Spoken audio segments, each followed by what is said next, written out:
போன வீடியோவில் சொல்லியிருப்பேன், நமக்கு இருக்கிற அந்த ஃப்ரீ டைம் தான் நம்மளா இருக்கிறதுக்கு, நம்மளோட பேஷனை கண்டுபிடிச்சி அதில் ஏதோ ஒன்று நம்ம அச்சீவ் பண்ணுறதுங்க. பட் அதோட ரெஃபரன்ஸ் எல்லாமே ஒரு ஆவரேஜாக தான். அதோட இந்தியன் கல்ச்சருக்கு சத்தியமாக செட் ஆகாது. நமக்கு டைம் அவ்வளோ கம்மியாக இருக்குது. எப்படி சொல்கிறேன்னா, நம்ம வந்து வீக்கெண்டில் வந்து ஃப்ரெண்ட்ஸோடு வெளியே போக cinema or park or beach வெளியே போகிறது, இல்லைன்னா வீட்டில் ஏதாவது வேலை அன்றைக்கி தான் வச்சுருப்பாங்க. சனி ஞாயிறு வீக்கெண்டில் தான் வச்சுருப்பாங்க. வீக்கெண்டில் தான் என்னால் எதுவும் பண்ண முடியல.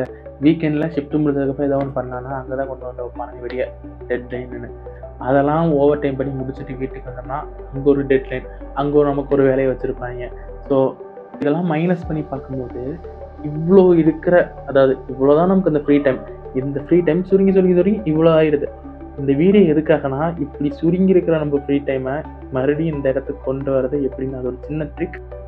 திஸ் இஸ் யுவானந்த் அண்ட் நீங்கள் இந்த சேனலுக்கு புதுசுன்னா தனிக்கு என்னென்ன எக்ஸ்ப்ளோர் பண்ணுற அந்த விஷயங்களை இங்கே நான் வந்து ஷேர் பண்ணுவேன். கரண்ட்டாக productivity, time management and mind செட்டை பற்றி கொஞ்சம் கற்றுக்கிட்டு இருக்கேன். ஸோ இந்த மாதிரி கண்டென்ட்லாம் உங்களுக்கு பிடிக்கும்னா நம்ம சேனலை சப்ஸ்கிரைப் பண்ணி வச்சுருக்கேன். நான் ஏற்கனவே அந்த ஃப்ரீ டைம்னு ஒன்று மென்ஷன் பண்ணியிருந்தேன் இன்ட்ரோவில். ஸோ அதுதான் இந்த ஃப்ரீ டைம். இந்த ஃப்ரீ டைமை பற்றி கொஞ்சம் நான் டீட்டெயிலாக எக்ஸ்பிளைன் பண்ணியிருப்பேன். அந்த எக்ஸ்ப்ளனேஷன் வீடியோ வேணும்னா எங்கேயாவது பின் பண்ணுறேன். ஆர்எல்ஸ் மோரோவர் என்னோடய சேனலில் லாஸ்ட் சாட்டர்டே போஸ்ட் பண்ணியிருக்கேன். இந்த ஃப்ரீ டைமில் தான் நான் இன்ட்ரோவில் சொன்ன மாதிரி ஃப்ரெண்ட்ஸ் கூட வெளியே போகிறது, வீக்கெண்டில் தேட்டர், பார்க், பீச், வீட்டை டேக் கேர் பண்ணிக்கிறது, எல்லா வேலையும் இதுக்குள்ளே தான் பார்ப்போம். இதுக்குன்னு கொஞ்சம் மாதங்களாக நம்ம அடிச்சு விட்டுக்குவோம். அண்டு வீக் டேஸில் ஒர்க்கில் ஓவர் டைம் பார்க்குறது. ஏன்னா ஒர்க்குன்னு தனியாக மேலே ஒரு ஆவரேஜ் ஒரு இடத்த கொடுத்துட்டாங்க. இந்த ஒர்க் டைமில் ஓவர் டைம் பார்க்குறது, இதுக்குன்னு கொஞ்சம் இடத்த எடுத்துக்குவோம். இதெல்லாம் போய் பார்த்தோம்னா மிச்சம் நம்மக்கிட்ட இருக்கிறது இவ்வளோ தான். இந்த பகுதியில் நம்ம வந்து ஒரு கஷ்டமான வேலையை செய்ய போகிறோம். கஷ்டமான வேலைன்னு தெரிஞ்சே தான் இறங்க போகிறோம். லைக் உங்களுக்கு ஒரு பேஷன் ஒன்று இருக்குது, அதை நான் எப்படியாவது அச்சீவ் பண்ணணும். நீங்கள் வந்து லைக் தினைக்கும் அதை நினச்சி ரிக்ரெட் பண்ணுறதை விட, அதாவது என்னையே எடுத்துக்கங்களேன். நான் ஒரு 5-6 வருஷத்துக்கு முன்னாடி யூடியூப் ஸ்டார்ட் பண்ணணும்னு ஒரு ஐடியா இருந்துச்சு. இப்போ பார்த்தீங்கன்னா இப்போ நான் ரிக்ரெட் பண்ணிட்டு இருந்தேன். எதுக்காகனா, அந்த நேரத்தில் யூடியூப் ஸ்டார்ட் பண்ண பர்சன்ஸ் இப்போ எவ்வளோ பெரிய அச்சீவ் பண்ணியிருக்காங்கன்னு சொல்லிட்டு. லைக் நான் பண்ணுறது ஃபுல்லாக தப்பு தான், அது எனக்கே தெரியும். பட் மனுஷப்பதர்கள் நமக்கு உண்டான அதே மாதிரி போட்டி பொறாமை அதை லைட்டாக எட்டி பார்த்துருச்சு. அதுக்குள்ளேயும் காமனாக இருக்கிறது தான் கம்பேர் பண்ணி பார்க்குறது.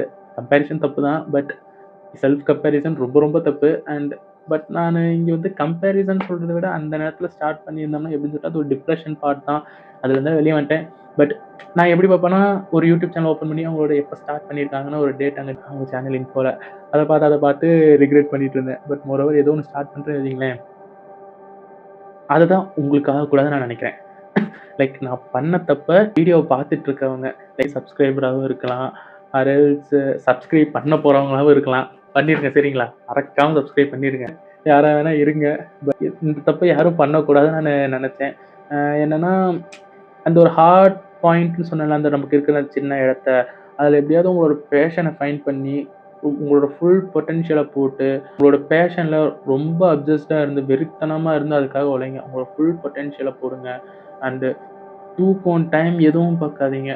லைக் தூக்கம் முக்கியம்தான். இது ஒரு சின்ன டைமில் நம்ம ரொம்ப ஹார்டாக ஒர்க் பண்ணிட்டோம்னா பின்ன ஜாலியாக இருக்கலாம். அது எல்லாத்துக்கும் தெரியும் தான், புதுசாக சொல்லணும்னு இல்லை. அது ரொம்ப அப்சஸ்டாக இருந்து அந்த ஒர்க்கை முடிங்க.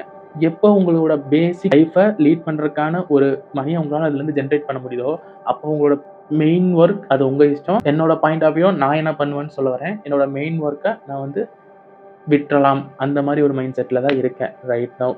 அது உங்களோட விருப்பம், நீங்கள் அதை என்ன வேணால் பண்ணிக்கலாம். பட் இது ஒரு சின்ன ஒரு லூப் பாயிண்ட்டை நான் கண்டுபிடிச்சேன், அதை உங்ககிட்ட ஷேர் பண்ணுறேன். ஒரு பேஷன் வந்து மணி வந்ததுக்கப்புறம் பேசிக் லைஃப்பை லீட் பண்ணுறதுக்கான அமௌண்ட் உங்களுக்கு கிடைச்சதுக்கப்புறம் நான் சொன்ன மாதிரி தான் விட்டுடலாம். அண்ட் மோரோவர் அந்த விட்ட பார்ட்டோட பேலன்ஸ் இருக்கும் பார்த்தீங்களா, நிச்சயமாக அங்கே ஒரு பெரிய ஒரு எம்டினஸ் இருக்கும். அதை தூக்கிட்டு வந்து அப்படியே இங்கே ஃப்ரீ டைமில் ஆட் பண்ணிங்கன்னு வச்சுக்கோங்களேன், இப்படி இருக்கிற இடம் இப்படி ஆயிரும். இதுதான் என்னோட லூப் ஹோல். ஓகே, இது ஒர்க் ஆகும்னு நினைக்கிறேன். அந்த ஒரே ஒரு மைண்ட் செட்டில் தான் நானும் லைக் ஒர்க் பண்ணிட்டு இருக்கேன். பட் இது உங்களுக்கு சொல்லலான்னு தோணுச்சு, அதான் சொல்ல வந்தேன். ஹார்டான பார்ட் எடுத்துக்கும். அந்த டைமில் நீங்கள் வந்து 17 or 18 hours ஒர்க் பண்ண போகிறீங்க. அந்த டைமில் உங்களுக்கு சுற்றி இருக்கிற பீப்புள்ஸ் லைக் உங்கள் ஃபேமிலி, ஃப்ரெண்ட், கொலீக்ஸ் யாராக வேணா இருக்கட்டுமே, அவங்க ஒரு பாசிட்டிவ் கமெண்ட் கொடுத்தா ஓகே, நெகட்டிவ் கமெண்ட் கொடுத்தா ஜஸ்ட் ப்ளீஸ் இக்னோர் பண்ணிடுங்க. எல்லாத்தையும் இக்னோர் பண்ணுங்க. அவங்களுக்கு தெரியாது உங்கள் மனசில் என்ன இருக்குன்னு. லைக் நான் இப்படி தாண்டா வாழுவேன் அப்படின்னு சொல்லிட்டு உங்கள் மனசில் உங்களோட பேஷன் என்ன இருக்கான்னா யாருக்கும் எதுவும் தெரியாது. ஸோ அத்தனையும் இக்னோர் பண்ணிவிட்டு உங்களோட பேஷனுக்காக நீங்கள் அப்சஸ்டாக ஒர்க் பண்ணிங்கன்னா நீங்களும் சரி நானும் சரி எல்லாரும் ஜெயிக்கலாம். ஏன்னா நானும் லைக் ரொம்ப வெறித்தனமாக தான் ஒர்க் பண்ணிட்டுருக்கேன்.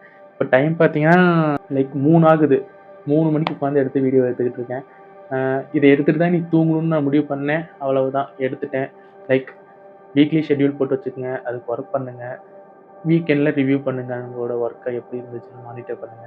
அண்ட் மோரோவர் ஏதோ ஒரு ஆக்டிவிட்டீஸ் பண்ணுங்க. நான் வந்து நாளைலேருந்து ஏதோ ஒரு வாக்கிங் மாதிரி போகலான்னு இருக்கேன். அவ்வளோதான் கைஸ்.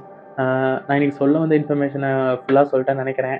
வீட்டு போய் தான் நான் கமெண்ட்டில் பின் பண்ணுறேன். அண்ட் மோரோவர் உங்களோட ஃப்ரீ டைமை எப்படி ஃபைண்ட் பண்ணணும், இல்லை எனக்கு எவ்வளோ ஃப்ரீ டைம் இருக்குது அப்படின்னு உங்களுக்கு தெரியணும்னா மோரோவர் என்னோட லாஸ்ட் வீடியோவை பாருங்கள். நான் மறுபடியும் எங்கேயாவது இங்கே பின் பண்ணுறேன். அதுக்குன்னு ஒரு வெப்சைட் இருக்குது. அந்த வெப்சைட்டையும் நான் தரேன். அந்த வெப்சைட்டில் வந்து உங்களோட ஏஜ் அண்ட் நீங்கள் எவ்வளோ நேரம் தூங்குறீங்க சில டீட்டெயில்ஸ் கேட்கும். வீக்லியாக கால்குலேட் பண்ணி அதில் போட்டு பாருங்கள். உங்களுக்கு ஃப்ரீ டைம் கிடைக்கும். ஒர்க் பண்ணுவோம், அச்சீவ் பண்ணுவோம்னு நினைக்கிறேன். கைஸ் அவ்வளோதான். வீடியோ உங்களுக்கு பிடிச்சிருந்தா லைக் பண்ணிக்கங்க. என்னோட சேனலுக்குள்ளே போய் பாருங்கள். உங்களுக்கு பிடிச்ச சில ஸ்டெப்ஸ் இருக்கும்னு நினைக்கிறேன். ஒரு 2, 3 ஸ்டெப்ஸ் தான் போட்டிருக்கேன். உங்களுக்கு பிடிக்கும்னு நினைக்கிறேன். பிடிச்சிருந்ததுன்னா மறக்காமல் சப்ஸ்கிரைப் பண்ணுங்கள். போக போக நல்ல நல்ல கண்டென்ட்லாம் அப்டேட் பண்ண ட்ரை பண்ணுறேன். இந்த மாதிரி mind set, productivity, time management மட்டும்தான் சேனலோட நீஷ்ன்னு எடுத்துக்காதீங்க. லைக் என்னோட ஐடியாலஜியும் கொஞ்சம் வேறு தான். இதை நான் எதுக்கு போடுறேன்னா லைக் என்னோட மைண்ட் செட்லேயே நிறைய பேர் இருப்பாங்க. அவங்களுக்கும் கொஞ்சம் ஹெல்ப்ஃபுல்லாக இருக்கட்டுமே அப்படின்னு சொல்லிட்டு தான் என்னோட கிக் ஸ்டார்ட் ஜேர்னியை போடுறேன். இந்த கிக் ஸ்டார்ட் ஜேர்னி எல்லாமே ஒரு பிளேலிஸ்ட்டாக ஆட் பண்ணுறேன். பை காய்ஸ், நெக்ஸ்ட் மீட் பண்ணுவோம். நன்றி.